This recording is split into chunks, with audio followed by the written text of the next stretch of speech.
Right, just watching these live visuals from Coronationville at the moment, and this is the community trying to chase the police out. As you heard, that exchange between community leaders and the provincial police commissioner, telling him that because people were shot at unprovoked yesterday during the protest, they want the police to leave, and then they will make sure that there's no looting or vandalism that takes place. These are live visuals.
All right, this is what is currently happening in Coronationville on a fuel road, and police there being accused of heavy-handedness and unfairly treating the community. The community basically saying, Leanne, that yesterday it was a peaceful protest, and yet the police turned on them with rubber bullets. And they compared that situation with what happened in Ebony Park yesterday as well, over a similar protest. And they were saying that there were no rubber bullets fired. The police didn't treat the Ebony Park protesters in the same way. So they've asked the Provincial Police Commissioner, Lieutenant General Tomim Tombeni, to have his SABC members leave the area.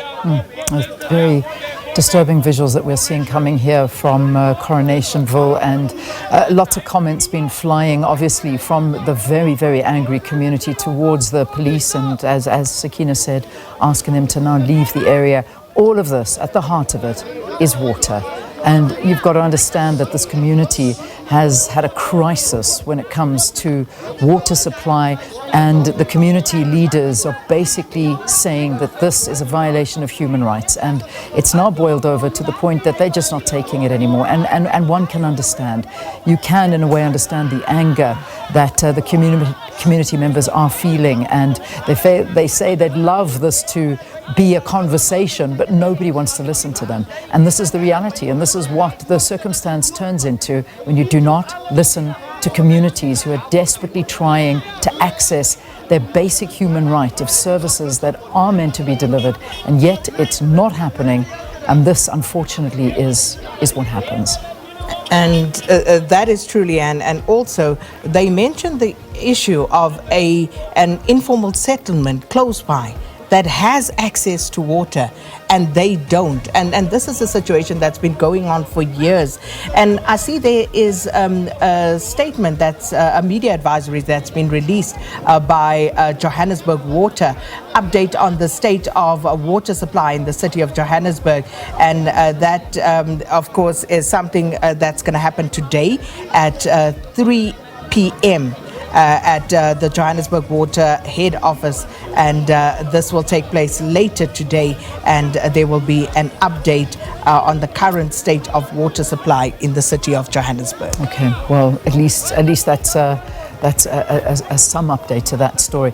But we may be focusing in on what's happening in Coronationville and the water situation, but we also need to tell you about what happened in Kraaifontein, and that is another devastating situation where breaking news happened overnight that 3 people were set alight in that area in Kraaifontein, alleged vigilante attacks. So this is a very, very precarious situation that we find ourselves in at the moment as a country, and I think leadership is something that is desperately needed at this point. It really, really is, and we need an effective policing situation because, yeah, it just seems like people are now on a knife's edge. It really is a big problem.